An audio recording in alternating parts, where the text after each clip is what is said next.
Imagina un mundo sin fronteras, sin ciudades, sin el eco de los motores ni la luz artificial. Un tiempo donde la supervivencia era la única ley y la vastedad de la naturaleza un desafío constante.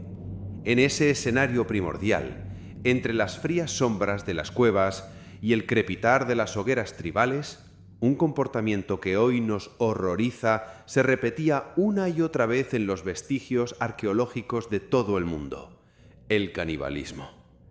¿Alguna vez te has preguntado qué llevaría a los primeros seres humanos a comerse unos a otros? ¿Fue una necesidad extrema dictada por el hambre más brutal? ¿O quizás un ritual cargado de un significado espiritual tan profundo como aterrador? La respuesta, sorprendentemente, es que pudo ser todo eso y más. Hoy embarcaremos en un viaje que nos llevará a los albores de la humanidad, a una época donde los límites de la moralidad moderna aún no existían. Exploraremos uno de los tabúes más ancestrales de nuestra especie, desenterrando huesos marcados por historias inconcebibles, tradiciones perdidas en el tiempo y verdades tan desconcertantes que desafiarán todo lo que crees saber sobre nuestros antepasados.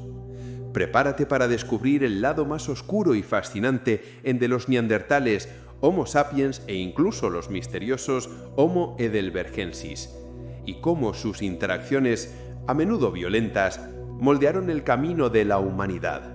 Es un mundo sombrío, sí, pero también esencial para entender de dónde venimos y cómo hemos llegado a ser quienes somos. De hecho, existen pruebas contundentes de que casi todas las especies humanas antiguas practicaron el canibalismo en algún momento de su existencia. Acompáñanos mientras desentrañamos los enigmas de este comportamiento ancestral y sus implicaciones para nuestra historia. Dejamos atrás las razones intrínsecas del canibalismo para adentrarnos en un aspecto crucial de la vida prehistórica: el encuentro entre diferentes grupos humanos. Imagine una vasta extensión de terreno, densos bosques, montañas gélidas y animales salvajes merodeando a la distancia. En este escenario desafiante, un grupo de Homo sapiens, nuestros directos antepasados, llega a una nueva región en busca de sustento y nuevas zonas de caza. A medida que exploran este territorio inexplorado, descubren signos de una presencia ajena. Huellas desconocidas en el barro, restos de antiguas hogueras que no encajan con su estilo, herramientas rudimentarias con una factura diferente a las suyas. Inmediatamente la atmósfera se vuelve tensa. No hay un idioma común, ni palabras para comunicar intenciones. Solo la presencia del otro, extraña y potencialmente amenazante, se cierne sobre el ambiente. Estos encuentros no siempre resultaban en cooperación. De hecho, cuando distintos grupos humanos se encontraban en la vastedad de la prehistoria, la reacción inicial raramente era pacífica. Los recursos, refugio, animales de caza, agua dulce, eran escasos y vitales, y la llegada de un grupo rival era a menudo percibida como una amenaza directa a la supervivencia del propio clan. Si el entorno ya era hostil por naturaleza, la probabilidad de colaboración disminuía drásticamente, cediendo lugar a la competencia por los medios de vida. En estas circunstancias de alta tensión, si surgía un conflicto, el destino del grupo derrotado podía ser brutal. No solo podían ser aniquilados, sino que sus cuerpos podían ser consumidos. En estos contextos, el canibalismo emergía no simplemente como un acto de supervivencia en momentos de escasez, aunque esa necesidad siempre estaba latente, sino como un gesto simbólico de poder absoluto y destrucción total. Era una manifestación extrema de dominación que despojaba al enemigo no solo de su vida, sino de su humanidad y de su identidad. La arqueología nos ha brindado pruebas contundentes de estas interacciones violentas y de sus terribles consecuencias. En yacimientos como la ya mencionada Gough's Cave en Inglaterra, los arqueólogos han encontrado huesos humanos con marcas inequívocas. Estas marcas corresponden a cortes, desmembramientos y raspaduras exactamente como las señales dejadas en los huesos animales cuando son preparados para el consumo. Pero hay más. Algunos cráneos fueron modificados y transformados en recipientes, una práctica que sugiere un uso ritualístico o simbólico, además del alimenticio. Estos residuos indican que los Homo sapiens que vivieron ahí no solo mataron a otros humanos, sino que los consumieron. Es altamente probable que estas víctimas fueran individuos de grupos distintos, rivales o incluso extranjeros que eran percibidos como menos humanos o ajenos a su propia identidad tribal. Los neandertales, por su parte, no eran ajenos a estas prácticas. En el sitio de El Cidrón, en España, han hallado restos de neandertales que muestran signos de haber sido procesados para el consumo. Estas acciones podrían haber sido el resultado de conflictos entre diferentes clanes neandertales o, al igual que con los Homo sapiens, en momentos de extrema escasez donde el hambre empujaba a los vivos a alimentarse de los muertos. Pero cuando el adversario era notablemente distinto, perteneciente a una línea humana diferente, el gesto de consumir al otro adquiría una nueva y escalofriante dimensión: la eliminación total, no solo del cuerpo, sino de la propia identidad del adversario. Lo que el registro arqueológico nos revela es un patrón de comportamiento extremo que surgía en situaciones de contacto intergrupal. Cuando los recursos eran limitados, el clima inclemente y el miedo una constante, la agresividad se imponía. Un grupo que era vencido podía ser esclavizado o, más comúnmente, aniquilado. Y en aquellos escenarios donde el resultado final era la muerte, el cuerpo del enemigo no recibía un entierro ceremonial. En cambio, era aprovechado como alimento, como un trofeo de victoria o como una sombría advertencia para los demás clanes. El canibalismo interespecies nos confronta con la verdad de que la historia humana es también un relato de la aprensión hacia el otro, de cómo manejábamos lo diferente y de cómo el reconocimiento de una similitud básica podía ser superado por la desconfianza, el conflicto y la violencia extrema. Es importante destacar que esta dinámica no es exclusiva de la prehistoria profunda. Aún en tiempos más recientes de la historia humana, el canibalismo ha reaparecido en contextos de adversidad extrema, como guerras prolongadas, asedios brutales o naufragios. La prehistoria, sin embargo, estableció las bases de estos comportamientos. En lugar de ejércitos organizados, existían clanes. En lugar de tratados diplomáticos, predominaba el silencio ominoso de las armas de piedra. Y en vez de cementerios formales, se encontraban restos esparcidos por cavernas con señales irrefutables de que los fallecidos habían servido como sustento para los que continuaban vivos. Los análisis modernos, incluyendo la zooarqueología y la antropología forense, han permitido a los científicos interpretar estas marcas con una precisión asombrosa. Los patrones de corte en los huesos, la forma en que se fracturaron para acceder a la médula y los golpes en los cráneos para extraer el cerebro no son aleatorios. Son consistentes con un procesamiento intencional y sistemático del cuerpo para fines alimenticios.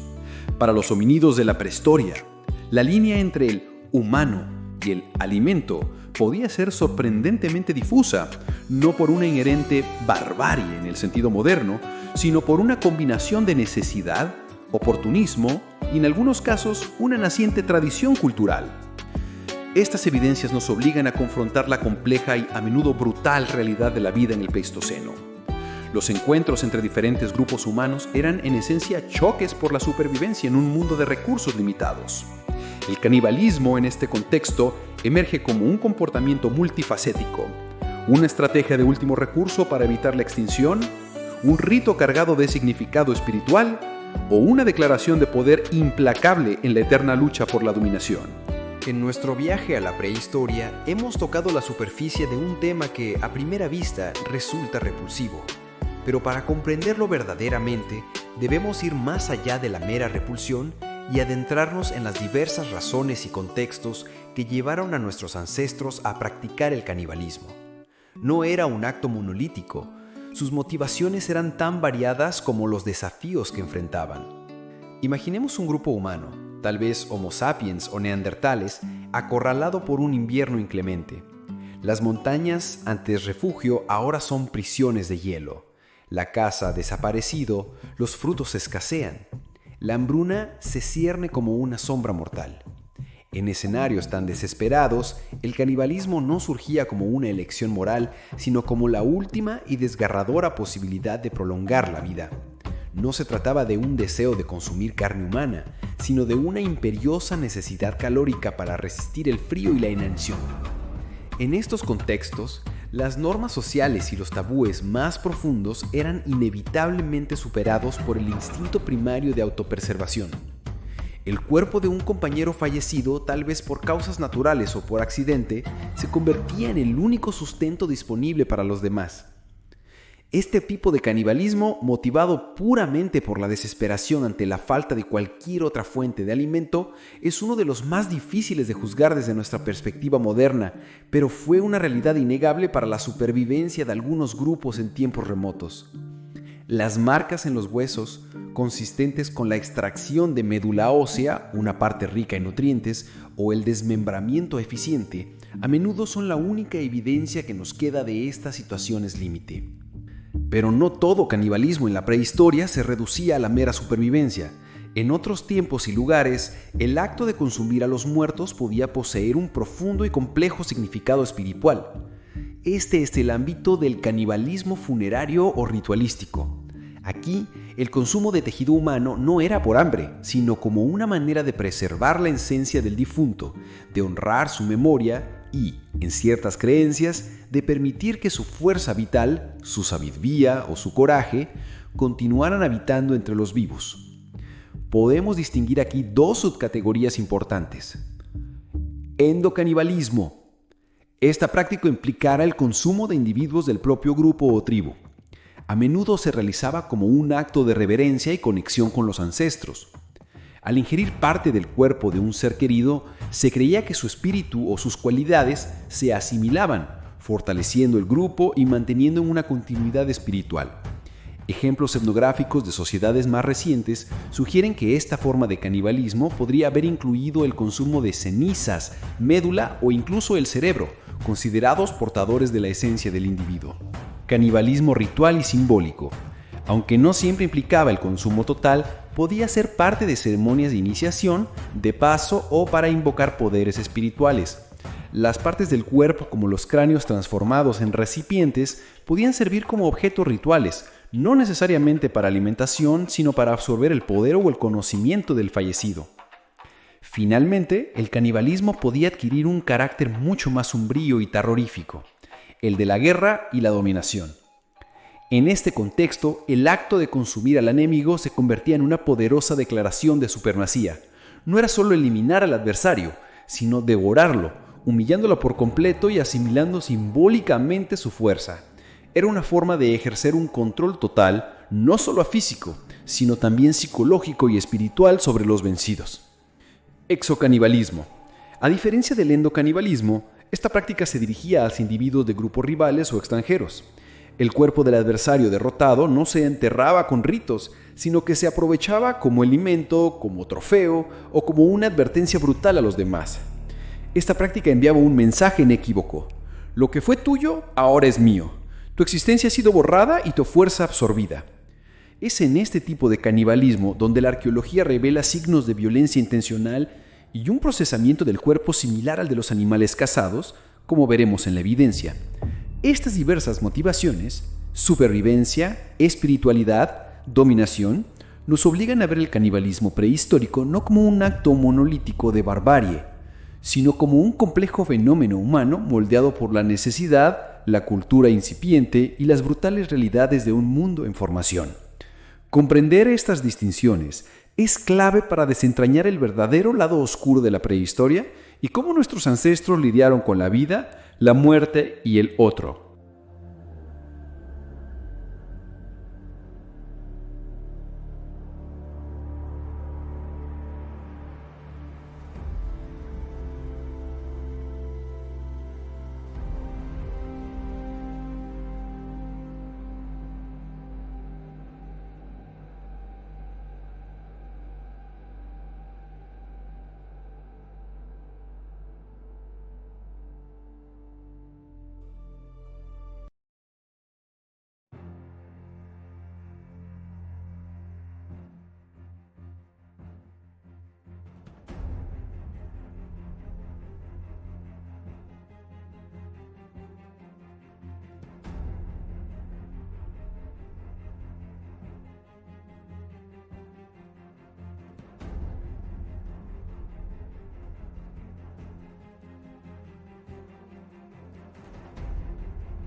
Hasta ahora hemos explorado las teorías detrás de por qué nuestros antepasados podrían haber recurrido al canibalismo. Pero, ¿cómo sabemos todo esto? ¿Qué pruebas concretas existen más allá de la mera especulación? La respuesta reside en el meticuloso trabajo de arqueólogos y paleoantropólogos que, armados con ciencia y paciencia, han desenterrado las silenciosas evidencias que nuestros propios huesos dejaron atrás. Los restos óseos son los testigos mudos de la prehistoria, y en ellos los expertos encuentran marcas que narran historias sorprendentes. Imaginen una cueva como la de Gough's Cave en Inglaterra, un sitio famoso por sus hallazgos. Aquí, arqueólogos descubrieron restos humanos con indicios inequívocos de haber sido procesados. Había claras marcas de corte, desmembramiento y raspado, idénticas a las que se observan en los huesos de animales que nuestros ancestros cazaban y consumían. Aún más impactante, algunos cráneos fueron modificados para ser usados como recipientes, quizás como tazas o cuencos. Estos hallazgos sugieren que los Homo sapiens que habitaron Gough's Cave no solo quitaron la vida a otros humanos, sino que también los consumieron. Es plausible que estas víctimas pertenecieran a grupos diferentes, rivales o forasteros, quizá considerados menos humanos por los perpetradores. Pero los Homo sapiens no eran los únicos. Entre los neandertales, nuestros primos evolutivos, también existen sólidas evidencias de canibalismo. Un ejemplo notable proviene de el sitio de El Sidrón, en España. En este yacimiento se encontraron restos de varios individuos neandertales con señales de haber sido procesados como alimento. Estas prácticas podrían haber surgido tras enfrentamientos entre diferentes clanes, o en periodos de escasez extrema donde los vivos se vieron obligados a consumir a los fallecidos. Cuando el enemigo era una especie distinta, de otra rama del linaje humano, el significado de este acto adquiría nuevas dimensiones. Representaba no solo la aniquilación física, sino la disolución de la identidad del otro. El canibalismo interespecífico nos recuerda que la historia de la humanidad es también la crónica del recelo hacia lo diferente, de cómo manejamos al otro y de cómo el reconocimiento de una similitud básica podía ser eclipsado por la desconfianza, el conflicto y la brutalidad. Incluso en épocas más cercanas a la nuestra, el canibalismo ha resurgido en contextos de extrema adversidad, guerras, asedios, naufragios. La prehistoria no fue una excepción. En lugar de ejércitos estructurados, había clanes. En vez de acuerdos diplomáticos, el silencio impuesto por las piedras de armas. Y en lugar de cementerios ordenados, restos dispersos en cavernas con señales irrefutables de que los muertos se convirtieron en la comida de los vivos. Estas marcas en los huesos, que los forenses prehistóricos interpretan con maestría, son la clave. Cortes precisos para extraer la carne de forma eficiente, fracturas longitudinales en huesos largos para acceder a la médula, una de las partes más nutritivas, e incluso cráneos rotos sugiriendo el consumo del cerebro. Son gestos que resuenan con prácticas alimentarias más que con actos de simple violencia sin propósito. Para los homininos de aquella era, la barrera entre el ser humano y el alimento podía ser delgada, no por una inherente barbarie, sino por la cruda necesidad y posiblemente por tradiciones culturales incipientes. En un tiempo donde las deidades aún no tenían nombre y los ritos se forjaban con el fuego, la piedra y la sangre, el cuerpo humano adquiría múltiples significados. Era un vehículo de energía, de esencia, de memoria ancestral. La ciencia moderna, a través de técnicas como el análisis de isótopos estables en el colágeno óseo, permite a los investigadores reconstruir las dietas de nuestros ancestros con una precisión asombrosa. Estos análisis pueden indicar si el canibalismo era un evento esporádico en momentos de hambruna o una práctica más regular incrustada en el comportamiento de un grupo. Por ejemplo, una dieta predominantemente carnívora, con una pequeña pero consistente inclusión de proteínas humanas, podría sugerir un patrón ritual o de confrontación, más allá de la mera necesidad calórica. Además, el estudio de las patologías óseas nos puede dar pistas sobre la salud de los grupos. Una comunidad con signos de desnutrición severa y enfermedades relacionadas con la dieta tendría una mayor probabilidad de recurrir al canibalismo por supervivencia, en contraste con grupos robustos y bien alimentados que, si practicaban el canibalismo, probablemente lo hacían por razones culturales o de poder. Así, cada fragmento óseo, cada marca milenaria, se convierte en una pieza fundamental del rompecabezas. Estos vestigios nos obligan a confrontar una parte incómoda de nuestra historia, pero también nos recuerdan la increíble resiliencia y las complejas adaptaciones que permitieron a nuestros antepasados navegar por un mundo brutal y, en última instancia, sobrevivir para contarlo.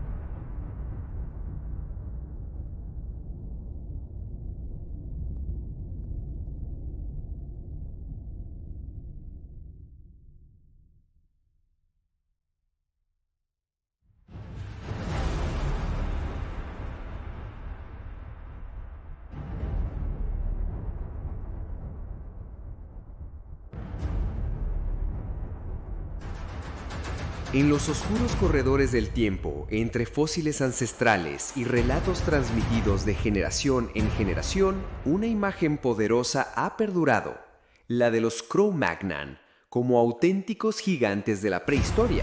Estos primeros Homo sapiens modernos emergieron en Europa hace aproximadamente 40.000 años, durante el periodo conocido como el Paleolítico Superior. Cuando sus primeros vestigios fueron descubiertos en 1868, en la famosa cueva de Cro-Magnon, al sur de Francia, la comunidad científica de la época quedó asombrada. Los esqueletos revelaban características físicas notables, una estatura elevada, un cráneo amplio y una mandíbula robusta. Con una altura promedio que se estima entre 1.75 y 1.85 metros, superaban significativamente a los neandertales y excedían con creces la estatura promedio de los humanos medievales. Los Cro-Magnon sin duda imponían su presencia. Comparados con los europeos de la Edad Media, muchos de los cuales no rebasaban el 1.60 metros, los Cro-Magnon parecían verdaderos colosos. Esta marcada diferencia de altura alimentó la imaginación popular y académica durante mucho tiempo. En una era donde el conocimiento sobre la evolución humana era incipiente, el hallazgo de estos cuerpos grandes, fuertes y antiguos generó tanto fascinación como un profundo misterio. ¿Quiénes eran estas personas que, en pleno apogeo de la era del hielo, recorrían con pasos firmes la Europa glacial? Con huesos densos, un tórax amplio y músculos bien definidos, inferido por los puntos de inserción muscular en los esqueletos, los Cro-Magnon poseían una constitución física realmente impresionante. Eran cazadores consumados, capaces de desplazarse por vastas extensiones de terreno y de enfrentarse a las fieras prehistóricas. Su anatomía robusta reflejaba las brutales exigencias del entorno en el que vivían. Para sobrevivir, la fuerza, la resistencia y el ingenio eran cualidades indispensables. Anatómicamente, los Cro-Magnon presentaban cráneos más grandes que los nuestros, no solo en tamaño absoluto, sino también en volumen cerebral, llegando algunos hasta los 1.600 centímetros cúbicos, lo que superaba el promedio del Homo sapiens moderno. Este dato, sumado a su robustez ósea y su elevada estatura, impulsó teorías sobre una posible superioridad tanto física como intelectual. Aunque esta idea es hoy controvertida, perduró por varias décadas. Eran cazadores-recolectores que migraban siguiendo los movimientos de grandes animales como mamuts, renos y bisontes. Utilizaban lanzas, cuchillos y arpones, ingeniosamente fabricados con piedra, hueso y madera, adaptándose de forma excepcional al salvaje entorno de la era del hielo. Su arte, quizás el legado más conmovedor, permanece vivo en las paredes de cuevas como Lascaux, Chabot y Altamira. En estas galerías naturales, animales corren, cazan y viven, plasmados en pinturas de un realismo y sofisticación impresionantes. Estas no eran solo representaciones estéticas, sino posiblemente rituales, registros espirituales o expresiones de un pensamiento simbólico que ya prefiguraba lo que sería la cultura humana. Los Cro-Magnon también desarrollaron adornos personales como collares hechos de dientes, conchas y piedras, lo que sugiere un sentido estético y quizás una estructura social incipiente. Los enterramientos con ofrendas indican creencias en una vida después de la muerte y sentimientos de pertenencia y respeto por los seres queridos. Los Cro-Magnon vivían en grupos, forjando lazos que trascendían la mera supervivencia, lazos de comunidad, de lenguaje, de identidad. Contrariamente a lo que muchos aún suponen, los Cro-Magnon no representan una especie extinta y diferente a la nuestra. Son de hecho nuestros ancestros directos, los primeros Homo sapiens modernos en Europa. Con el paso del tiempo, se fusionaron con otras poblaciones, se adaptaron y evolucionaron. Somos nosotros. Sus genes fluyen en nuestra sangre y su herencia ha moldeado nuestra forma de ver el mundo.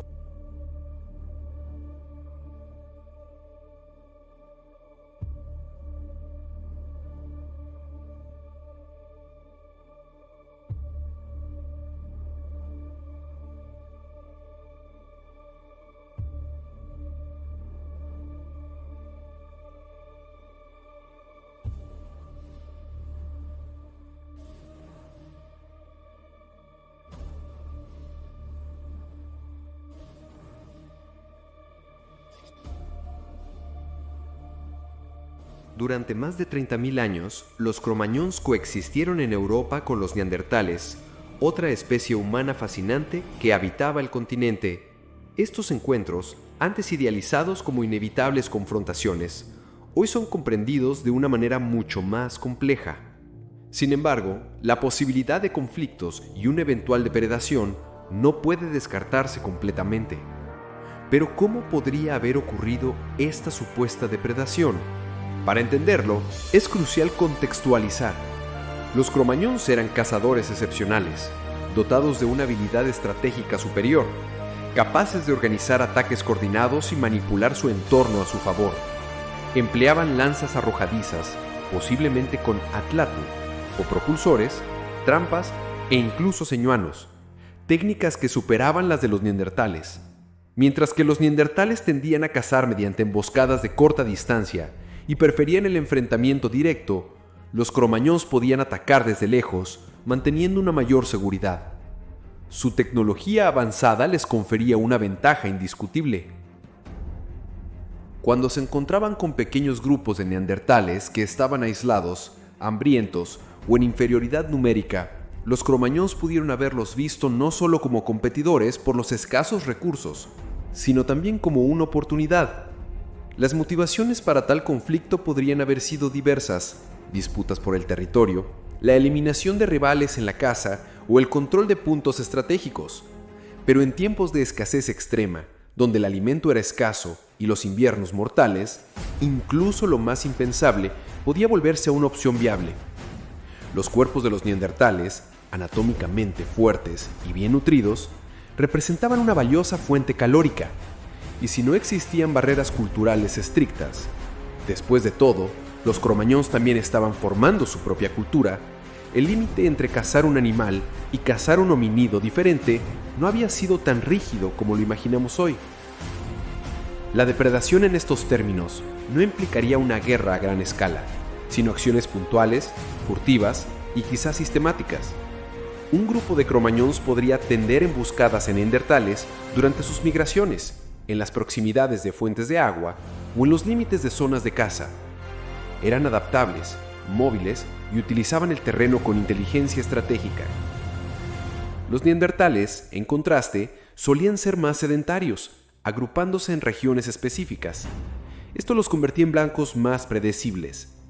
Las huellas de esta posible violencia son sutiles, pero están presentes.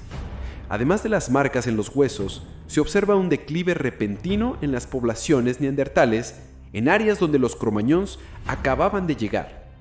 En algunas regiones, como el sur de Francia y el norte de la península ibérica, los neandertales parecen desaparecer en el lapso de pocas generaciones tras la aparición del Homo sapiens. ¿Coincidencia? Quizás. Pero el patrón se repite, y a ello se suma el silencio de los neandertales. No se han encontrado artefactos defensivos significativos, estructuras de asedio o señales de una resistencia prolongada. En muchos lugares fueron simplemente borrados, como si hubieran sido sistemáticamente reemplazados. Y el sustituto, el Cromañón, no solo trajo herramientas y arte, sino también un nuevo orden. Un orden donde en algunos casos parecía no haber espacio para el otro. La teoría de la depredación también encuentra eco en las prácticas culturales de los propios cromañons. Como lo hemos visto en otras ocasiones, ellos mismos practicaron el canibalismo, al menos dentro de su propio grupo, como lo demuestran los hallazgos en Goat's Cave. Si el consumo de carne humana era culturalmente aceptable en ciertos contextos, es plausible que no existiese un tabú universal contra ello. Esto abre la posibilidad de que, bajo presión extrema, la carne del otro, incluso si ese otro era un homínido casi humano, fuera vista como una alternativa legítima. Sin embargo, estos encuentros antes percibidos solo como confrontaciones inevitables, son hoy comprendidos de una manera mucho más compleja. La ciencia moderna, particularmente la paleogenómica, ha revolucionado nuestra comprensión de estas interacciones. Ahora sabemos que hubo evidencia de cruzamiento entre las especies, así como intercambios culturales y tecnológicos. Los cromañons pudieron haber aprendido técnicas de los neandertales y viceversa. La presencia de ADN neandertal en los genomas de los Homo sapiens modernos, especialmente en poblaciones no africanas, es una prueba irrefutable de que hubo un mestizaje significativo, indicando que el otro no siempre fue un enemigo, sino a veces un compañero o un antepasado. Esto sugiere una relación más matizada, que incluía tanto la competencia como la cooperación o la asimización. El ADN de los denisovanos, otra especie humana antigua, también se entrelaza en esta compleja narrativa genética, demostrando la rica y diversa red de parentesco que existía en la prehistoria. La desaparición de los neandertales sigue siendo un enigma multifactorial y la llegada y expansión de los cromañons son solo una parte de la ecuación. Factores como el cambio climático, la competencia por los recursos y su menor tasa de natalidad también jugaron un papel crucial. No obstante, la presencia de los cromañons, con sus innovaciones tecnológicas y culturales, ayudó a construir una nueva narrativa para la humanidad. En sus campamentos al aire libre o en las profundidades de las cuevas, los cromañons forjaron una vida cotidiana marcada por la adaptación, el ingenio y un agudo instinto. Observaban las estrellas, seguían los ciclos lunares y estacionales, dominaron el fuego con maestría y confeccionaron vestimentas con pieles cocidas. También cuidaban a los heridos y enfermos, un signo de compleja organización social y empatía. Con cada gesto trazaban los primeros contornos de la civilización. Los descubrimientos arqueológicos continúan asombrándonos. Herramientas sofisticadas como buriles y raspadores, agujas de hueso con orificios perfectos e incluso instrumentos musicales rudimentarios, como flautas hechas de huesos de aves. La creatividad de los cromañons parecía no tener límites. Aún frente a la adversidad más extrema, floreció una cultura rica, compleja y profundamente humana. Los yacimientos arqueológicos de Europa son testigos silenciosos de esta trayectoria.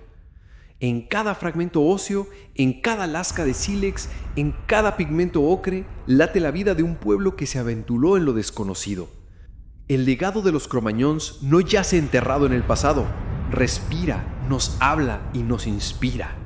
Somos sus herederos, y el mundo que conocemos hoy se asienta sobre los cimientos que ellos erigieron. A medida que las nuevas tecnologías de análisis avanzan, surgen más detalles sobre su alimentación, sus rituales, sus migraciones y sus relaciones sociales. El ADN antiguo revela parentescos insospechados, migraciones complejas y cruzamientos con otros grupos. La prehistoria deja de ser una tierra nebulosa para convertirse en un vívido retrato de la aventura humana. Es imposible no sentir cierto asombro al imaginar la mirada de un cromañons fijada en nosotros, a través de los milenios. Una mirada que contempló el mundo en su estado más puro, más salvaje, más auténtico. Una mirada que comprendió la belleza, el peligro y el misterio de la existencia. El legado de los cromañons trasciende los vestigios físicos. Está presente en nuestra búsqueda de significado, en el arte que creamos, en la forma en que nos organizamos en sociedad. Ellos fueron los primeros en comprender que vivir es mucho más que simplemente sobrevivir. Es construir, sentir, expresarse. Es dar sentido al tiempo, al espacio y a la vida misma. Y así, en cada cueva visitada, en cada objeto encontrado, en cada investigación realizada, recontamos la historia de los Cro-Magnons. Una historia que es en esencia la nuestra. Una historia que nos invita a mirar hacia atrás, no con nostalgia, sino con profundo respeto. Y a seguir adelante con la certeza de que somos parte de un linaje extraordinario que comenzó mucho antes de que supiéramos lo que significaba ser humano. Imagina un tiempo en que las deidades aún no tenían un nombre definido. Una era donde la muerte era una compañera constante y el reino espiritual se entrelazaba con el mundo físico de una forma asombrosamente natural. Ahora, visualiza la figura de un ser humano envuelto en pieles de animales. Su rostro está oculto por una elaborada máscara, hecha de huesos, quizás una mandíbula de jabalí, un cráneo de ciervo e incluso dientes humanos incrustados. Esto no era mera fantasía, era una manifestación de ritual, de control, de poder psicológico materializado. Las primeras máscaras rituales creadas por la humanidad no fueron concebidas para celebrar. Su verdadero propósito era dominar, intimidar y aterrorizar. Arqueólogos han descubierto en sitios del Paleolítico y del Mesolítico indicios claros de que ciertos grupos humanos antiguos empleaban fragmentos óseos para confeccionar adornos faciales que trascendían la simple protección o la ornamentación. Eran máscaras en su sentido más profundo, y su uso estaba intrínsecamente ligado a prácticas que fusionaban la guerra, la espiritualidad incipiente y una primitiva comprensión de la psicología humana. Pensemos en la escena. Un cazador o guerrero enfrentando a un rival en la penumbra de un bosque denso o en la boca de una caverna. De pronto ante él aparece una figura con ojos oscuros e inmóviles, con el rostro cubierto por restos óseos de otros seres humanos o animales. La mente del adversario, ya vulnerable por el miedo inherente al entorno, cedía. La batalla se ganaba incluso antes de que se lanzara el primer golpe. Ese era el objetivo primordial, la intimidación absoluta. Estas máscaras de huesos funcionaban como auténticas armaduras psicológicas. Eran utilizadas por líderes guerreros, chamanes o cazadores de élite para transformarse en algo más que simples hombres, para convertirse en mitos vivientes.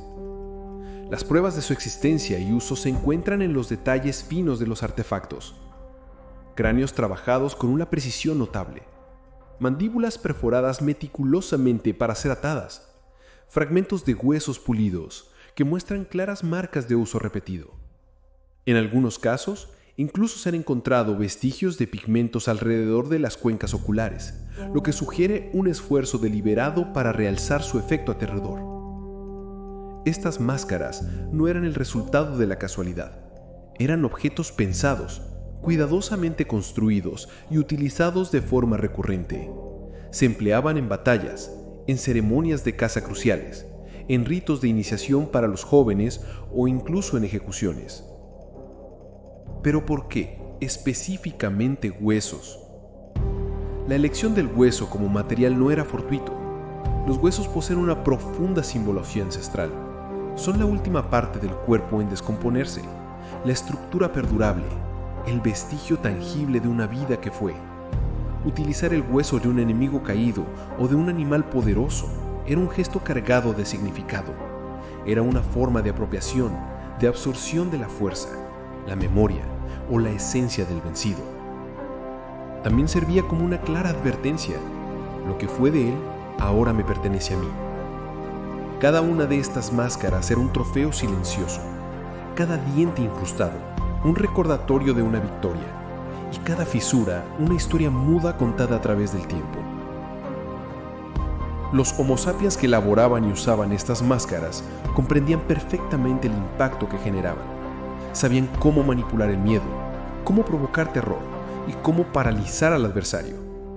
En una era donde la comunicación escrita no existía, La comunicación simbólica lo era todo, y nada transmitía un mensaje con más contundencia que el rostro de un desconocido cubierto por restos mortales. Era el terror transformado en una estrategia eficaz. Y esta práctica no se limitaba a los enfrentamientos con enemigos externos. Dentro de los propios grupos, estas máscaras podían desempeñar un papel crucial en los rituales de poder. Un líder podía emplear la máscara para imponer su autoridad y mantener la disciplina. Un chamán la utilizaba para invocar espíritus o conectar con lo sobrenatural. Un cazador podía canalizar la esencia de la presa para mejorar sus habilidades. Los jóvenes que observaban a estas figuras enmascaradas sentían una mezcla de respeto, temor y reverencia. La máscara se convertía así en un puente entre diferentes mundos, lo humano y lo divino, lo natural y lo sobrenatural, los vivos y los muertos. La fabricación de estas máscaras implicaba un conocimiento avanzado de anatomía y de las propiedades de los huesos óseos. La capacidad de seleccionar, cortar, perforar y pulir los huesos para que encajaran y permanecían unidos, incluso con elementos orgánicos como tiras de cuero, demuestra una sofisticación tecnológica y un pensamiento abstracto considerables. No eran meros caprichos, sino herramientas con un propósito muy definido que requerían planificación y habilidades especializadas. El estudio de estas máscaras rituales nos ofrece una ventana única a la psique de los humanos prehistóricos. Nos revela su capacidad para la simbolización, su comprensión del impacto emocional en otros y su habilidad para utilizar elementos del mundo natural para forjar herramientas de control social y espiritual. Este aspecto de la cultura material prehistórica subraya cómo nuestros ancestros no solo sobrevivían físicamente, sino que también construían complejos sistemas de significado y poder. En definitiva, estas máscaras de huesos no son solo artefactos curiosos, son poderosas declaraciones de una inteligencia temprana que aprendió a explotar el miedo y la creencia para dominar, tanto en el campo de batalla como dentro de la propia comunidad. En un pasado remoto, mucho antes de que nuestra propia especie, el Homo sapiens, comenzara su expansión global, otra forma de humanidad dominaba vastas regiones de Europa, partes de Asia y extensas áreas de África. Su nombre, Homo heidelbergensis. Estos homínidos habitaron el planeta en un lapso temporal que abarca desde hace aproximadamente 700.000 hasta 200.000 años atrás. Son considerados los antepasados directos de los neandertales y, posiblemente, incluso de los propios Homo sapiens. Fuertes, resistentes y notablemente inteligentes, estos humanos antiguos dejaron una huella profunda en el registro prehistórico. Y entre las marcas que dejaron, una en particular sigue intrigando y a la vez asombrando a los arqueólogos hasta el día de hoy: la evidencia de canibalismo. El Homo heidelbergensis era una especie extraordinariamente adaptada a entornos hostiles. Lograron sobrevivir a las impredecibles y severas condiciones climáticas del Pleistoceno, a la presencia de una megafauna agresiva y a la constante competencia por los recursos esenciales. Fue en este contexto de lucha incesante que, en momentos de necesidad extrema, el consumo de carne humana emergió como una estrategia de supervivencia o incluso como una práctica ritualística. El testimonio más impactante y revelador de esta práctica proviene de un sitio extraordinario en España, conocido como Cima de los Huesos, ubicado en la Sierra de Atapuerca. En este yacimiento arqueológico, situado en las profundidades de una remota cueva, los excavadores han descubierto los restos óseos de al menos 28 individuos de Homo heidelbergensis. Muchos de estos esqueletos muestran claros indicios de traumas, fracturas que fueron intencionalmente infligidas y distintas marcas de corte. El análisis forense detallado de estos huesos sugiere que algunos fueron fracturados de una manera que es consistente con la extracción de médula ósea. La médula es una parte altamente nutritiva del cuerpo, y su extracción es una técnica común observada en el procesamiento de animales para el consumo alimenticio. Para los expertos que han estudiado estos hallazgos, las dudas son mínimas. Hubo canibalismo. Pero, ¿qué tipo de canibalismo se practicó encima de los huesos?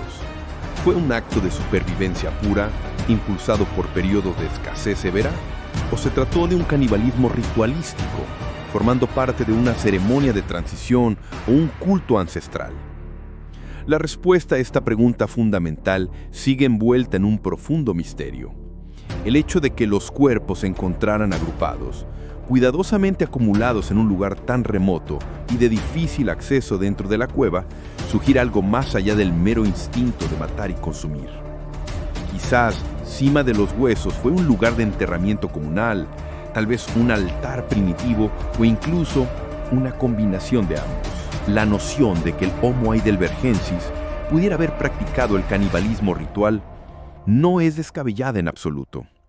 Aunque carecían de un lenguaje simbólico tan desarrollado como el nuestro, existen indicios de un comportamiento complejo en esta especie. Utilizaban herramientas avanzadas, mostraban una organización social incipiente y cuidaban de los individuos heridos.